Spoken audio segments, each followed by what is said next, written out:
Bé, hola de nou a tothom. Anem a continuar amb la sèrie de tutorials sobre Adobe InDesign CS4 i en aquest cas tractarem sobre com insertar imatges en els nostres documents, com tractar-les, aquestes imatges, etc. No?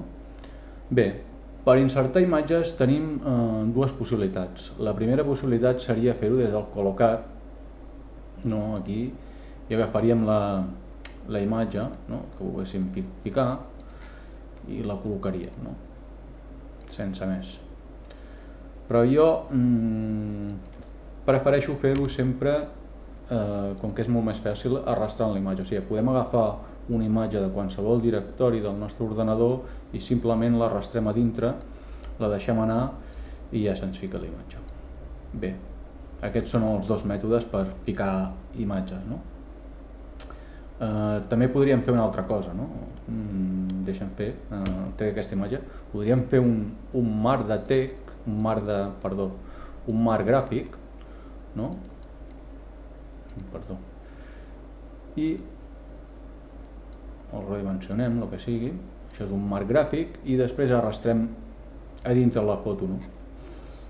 Amb la qual ens queda doncs, la foto encaixada dintre el marc, no?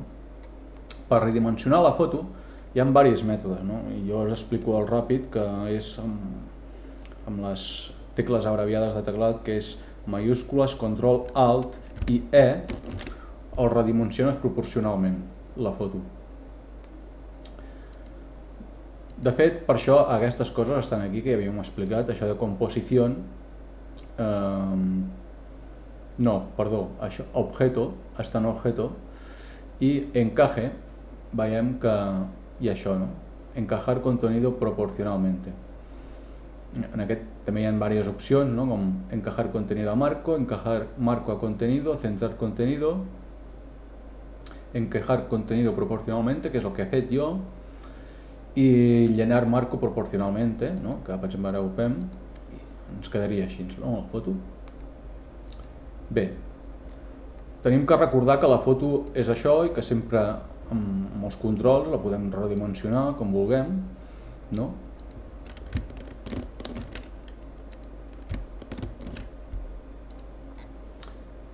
Què més? Altres cosetes que podem fer. Tenim que tindre en compte la selecció, no, de la foto.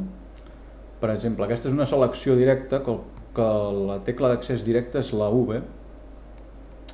No, perdó, la tecla d'accés directe és aquesta, que és una...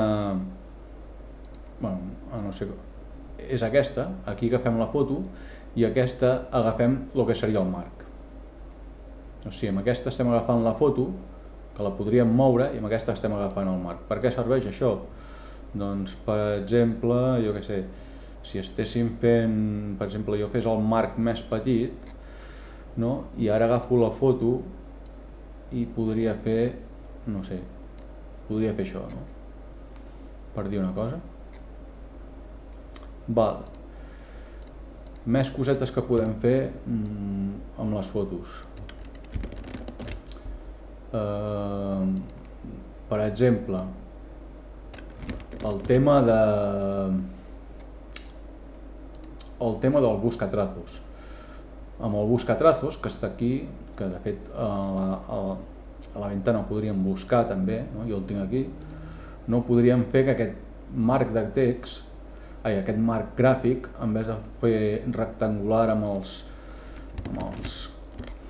cantons ben rectes, fossin rodons, no? Per exemple, si els selecciono, que siguin rodons, no? I amb els efectes rodons, que siguin escairats, o que sigui una el·lipse, no? Per exemple.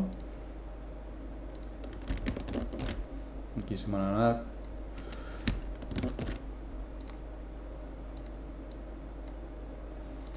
Bé, què més podem fer? Tenim que tindre en compte que tot marc de gràfic té unes propietats que són els filets, no? I això on es controla? Això es controla des dels colors. Si ens fixem aquí en aquestes dues cosetes, això és el filet, el que fa referència al filet, no el toco, i per exemple li dic aquest color, no? El color negre. Si després se me'n vaig a trazo i li fico un gruix, veig que li estic ficant un filet, no? Li estic ficant com un marc. Bé, són diferents opcions que tenim per ficar les nostres fotografies. Bé, i espero que us hagi servit i fins aquí aquest tutorial. El pròxim dia intentaré fer un tutorial on combinarem imatges i text i a veure com podem fer composicions i coses d'aquestes. Molt bé, vinga, adeu!